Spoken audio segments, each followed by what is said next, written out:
Studland's got to be one of my favourite shallow clear water venues where you can target a range of species but you never really know what you're going to catch. From the ferry crossing to Sandbanks to the start of Ballard Down, there are 5 kilometres of sandy beaches to explore.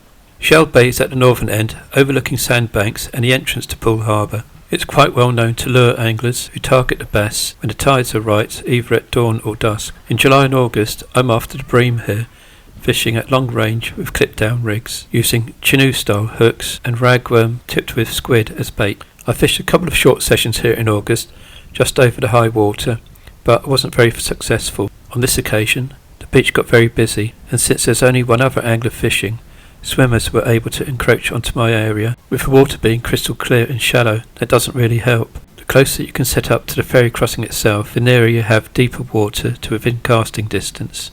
With the entrance to Poole Harbour being quite narrow, the currents can be pretty strong there at times, so fewer people dare swim there. I'm having to cast a long way since I couldn't get any closer to the ferry crossing because the other angler was there. When it's not crowded, you have got half a mile of beach to fish here at Shell Bay, which stretches from the ferry crossing to the training bank. That training bank is there to restrict the movement of those currents, and the start of it separates Shell Bay from Knoll Beach, which is the main part of Studland.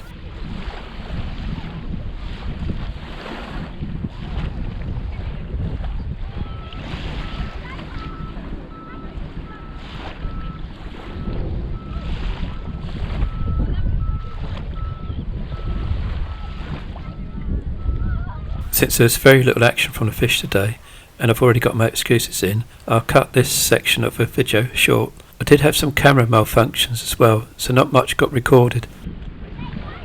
As you can see from the still image, I did also attempt some float fishing, but that didn't produce anything, so my total score for today was only 2 schoolie bass.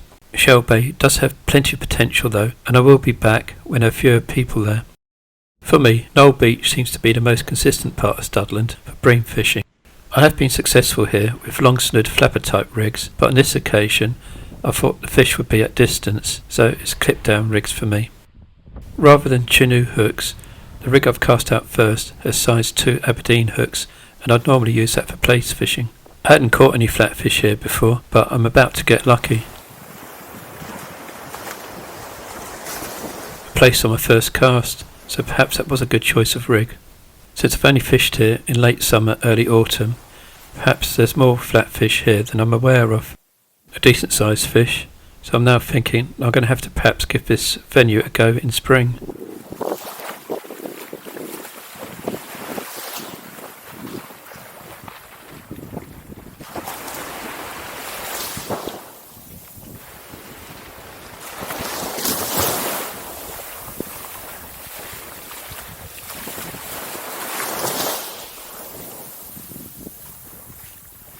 Having recast that rig, I'll cover the locational details, starting with the regional setting. Studland Peninsula is midway between the holiday resorts of Bournemouth and Swanage. As the map shows, there are plenty of good fishing venues in this area. Homing in on Peninsula, Poole Harbour was once well known for specimen flounders, and Sandbanks can be good for a variety of species, including plaice and wrasse.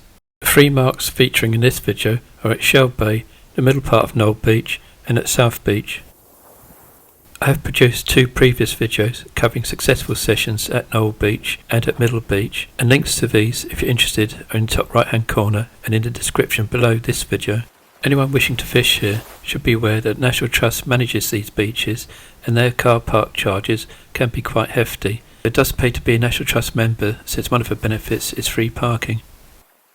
Where I'm fishing today is quite a walk from Knoll Beach car park, so I haven't brought my seat bucket with me. However, I have done the walk wearing waders since they do come in handy for distance casting. If I'm going to keep coming back here, I might have to invest in a beach trolley.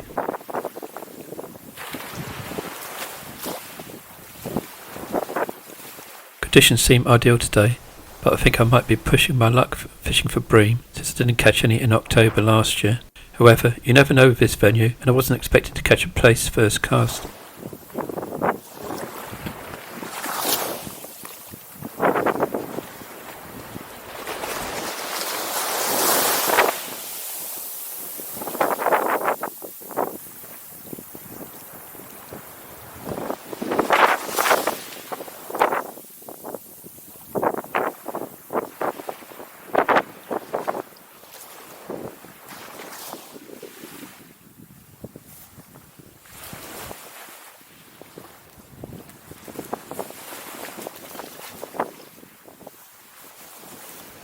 don't get a steady run of bites here, so you've got plenty of time to relax and enjoy the surroundings. Having just said that, I get a good bite on my bream rig.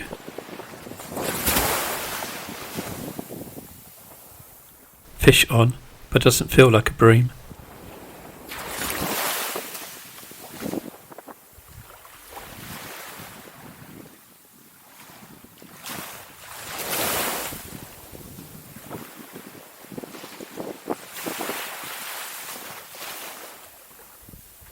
Well, that'll do. Place number 2, but this time on the bream rig.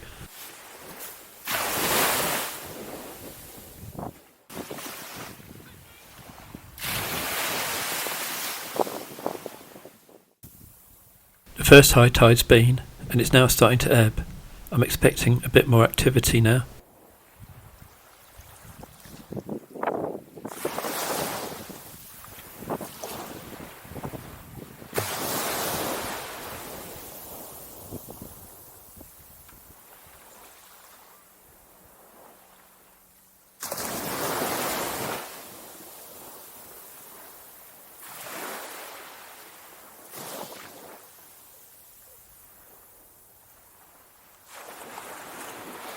Couple of little knocks, but then it goes quiet.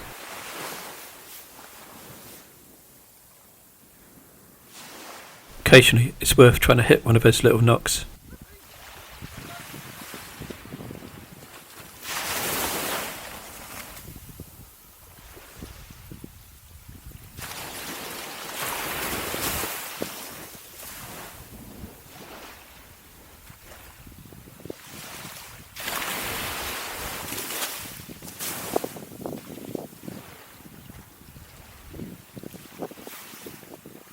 There's something there, but it's not fighting back. What can it be?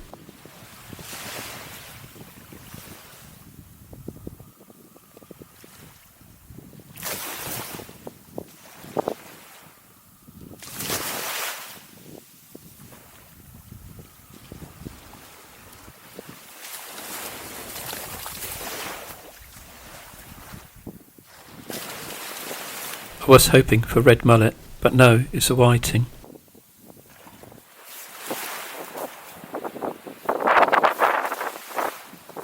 A bit of a wait until the next bite, but this feels a little bit better.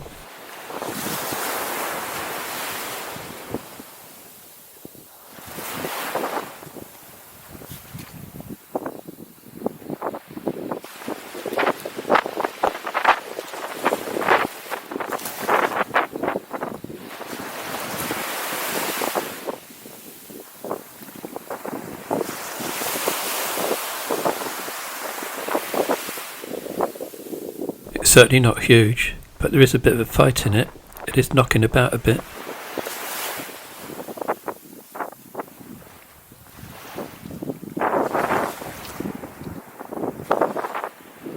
Well, that's more like it. It looks like the target species. So this shows that there are still a few gilthead bream around in October.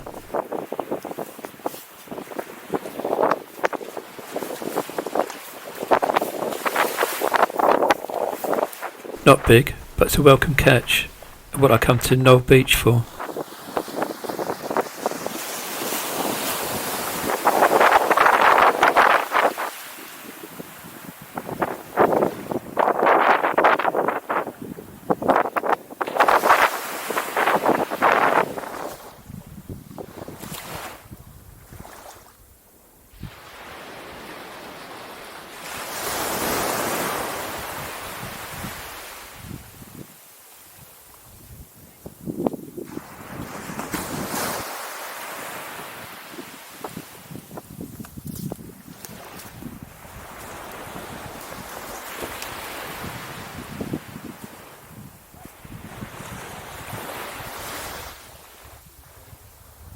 Following that bream, I get a scaldy bass. Then, as the tide starts coming back in again, I get another bite.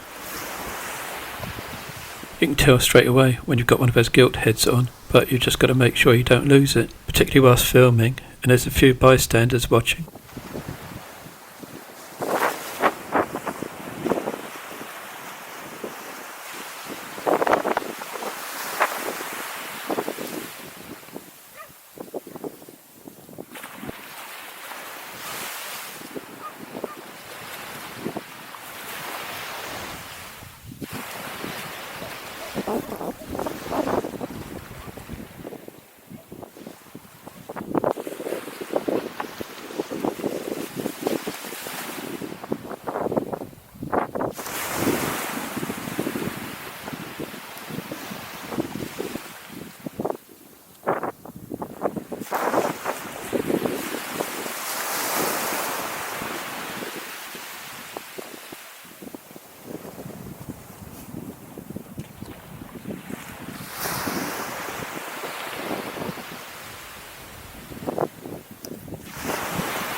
This is what I come in for anyway. It is? Yeah. Oh, for variety, yeah, I've got 2 plaice. Okay.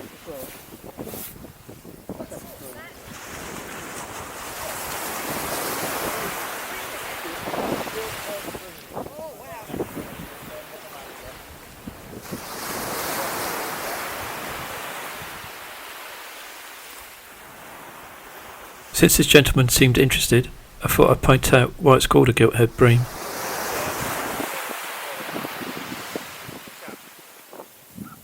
In the basket? Let's go. I've already got one.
As the tide started ebbing properly, it went quiet.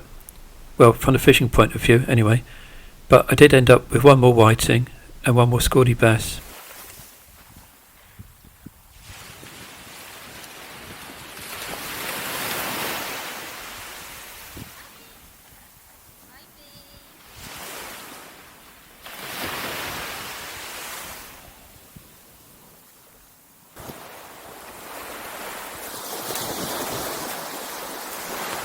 Only 8 fish, but another enjoyable session. It's always nice when you catch your target species, and even better when you catch something that you're not expecting. 2 plaice and 2 giltheads are more than happy.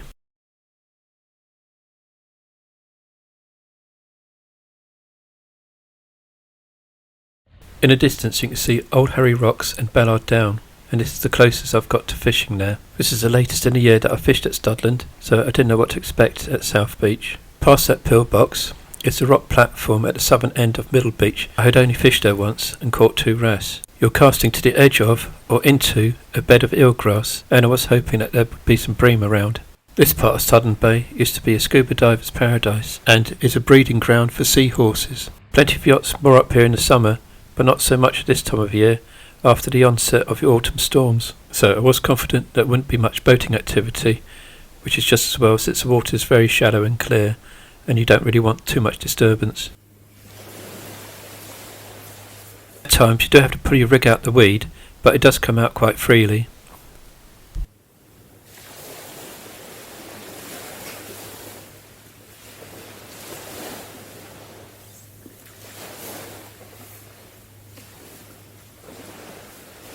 I've only just started this session, and as I'm about to rebait my first rod, I notice that there's some activity on the second one. Only little taps, but that's quite promising.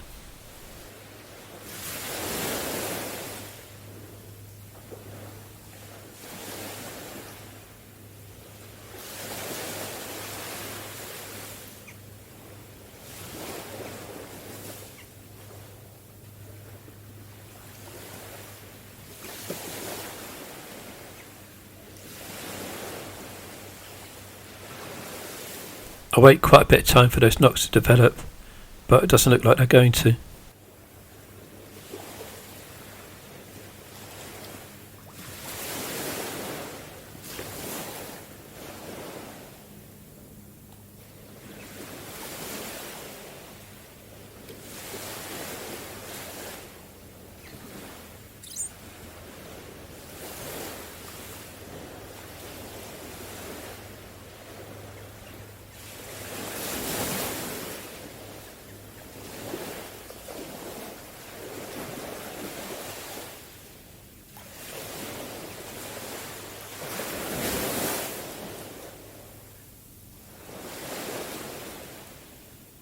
But that's typical though. As soon as I'm otherwise occupied, the rod starts nodding again. I need to drop everything and hit that bite because it could be my only one.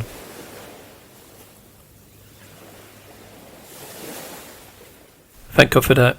I've connected with something and it's actually tried to move away from me.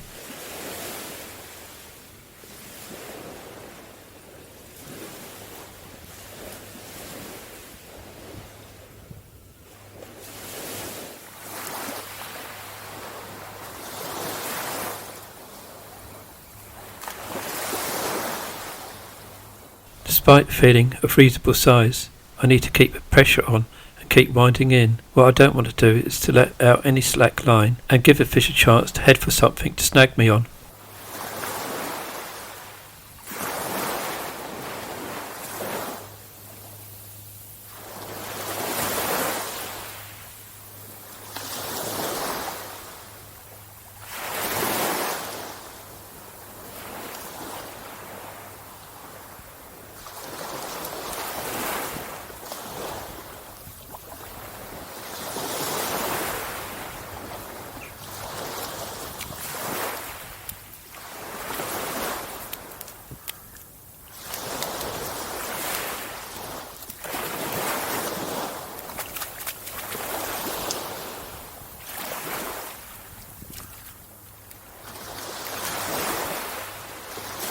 Well, that was definitely worth trying here.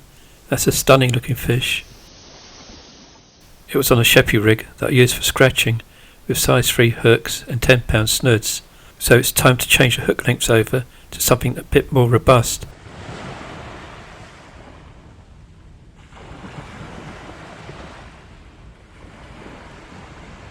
The bodyline of the rig is made of Barclay Pro Spec in 45-pound. That's strong enough without being too thick. Here is that I'm making up new hook lengths out of 17-pound fluorocarbon, and I'll be using Camazan B983s in a size 4. Before I tie on the hook, and that'll be with a uni knot, I have threaded up a sequin and a bead onto the line which will act as a bait stop.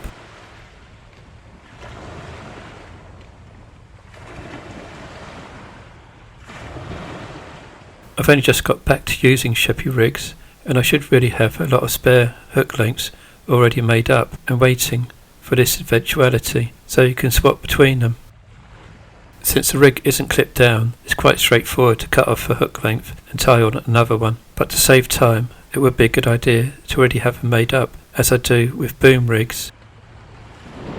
So one short snood sheppy rig and a standard 3-hook clip down rig are being used today. Because this part of Studland faces the north, as the sun rises it gets hidden by the cliffs behind you, and I'm now feeling quite cold, so I'm hoping it's not just going to be one wrasse, but there'll be some more action to keep me busy.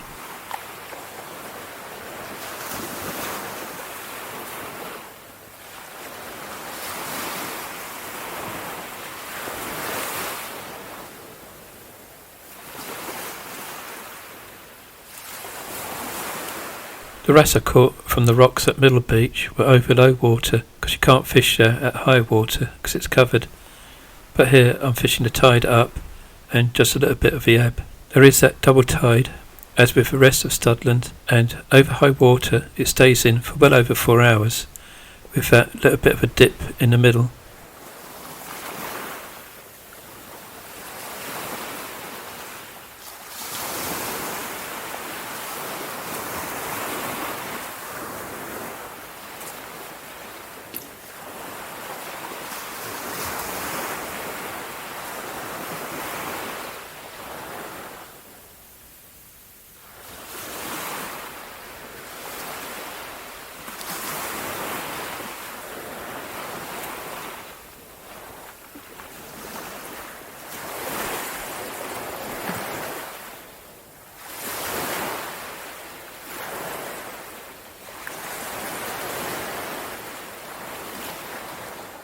It's a bit of a wait for my second bite.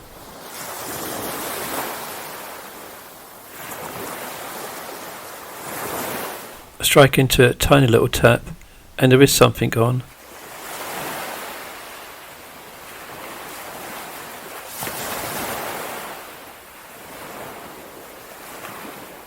Not something I was expecting, but it's my favourite mini species.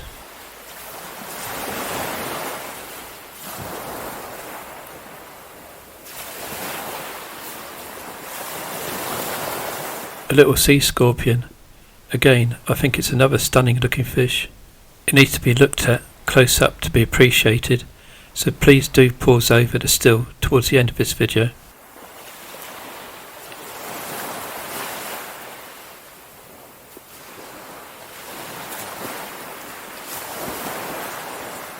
That was caught on a clip down rig, which I'm casting a little bit further, right out into the eel grass.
I'm just using ragworm today on both rigs, not bothering to tip with squid or any other baits.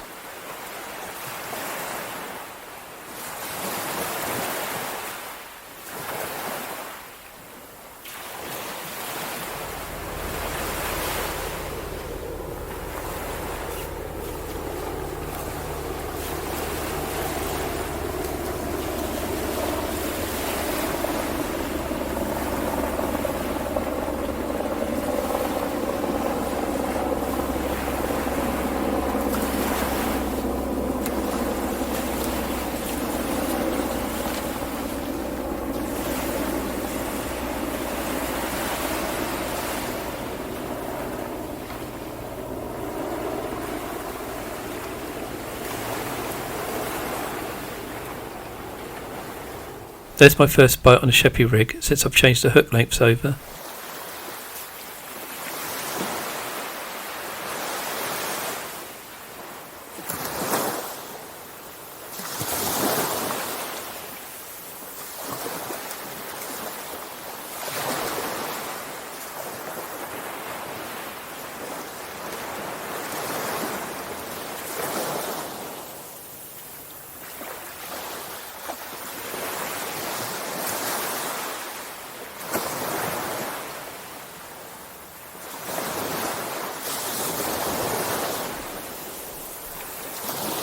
A little schooly bass, but not to be sniffed at when bites are few and far between.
That's better. Proper knock.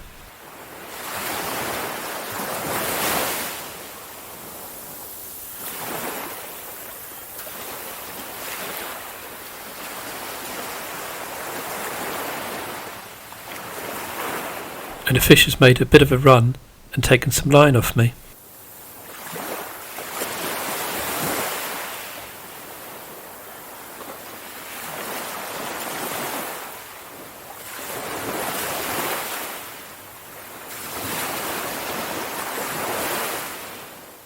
I'm feeling my way a bit more with this fish and not winding in quickly like I did with that wrasse earlier.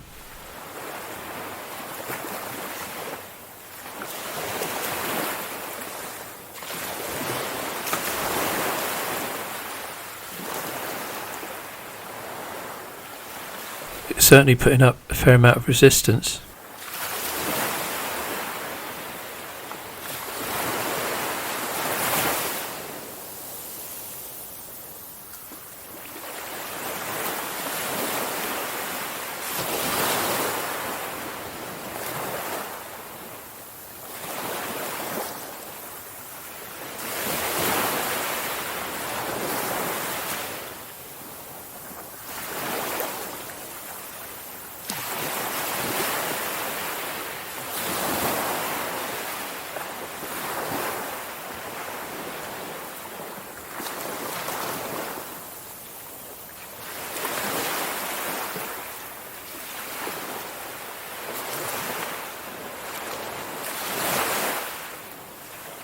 A very spirited fight from another stunning wrasse.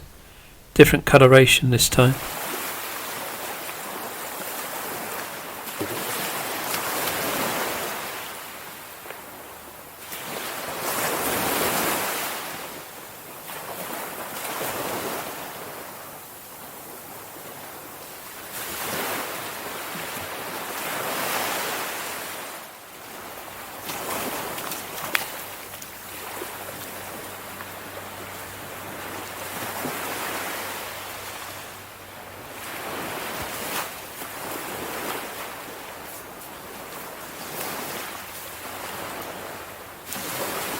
It's still got a bit of fight in it, but I don't want to keep it out of water for too long.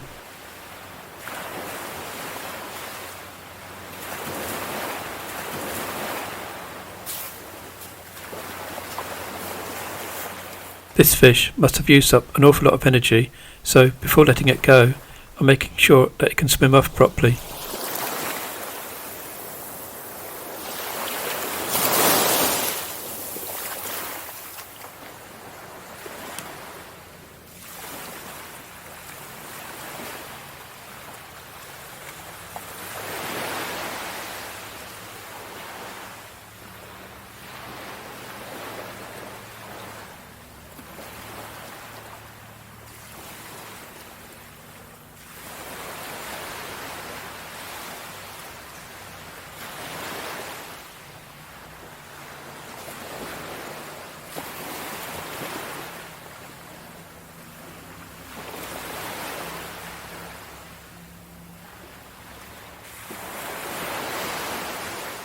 No action over the second high tide, so I'll wait until the tide starts ebbing before calling it a day.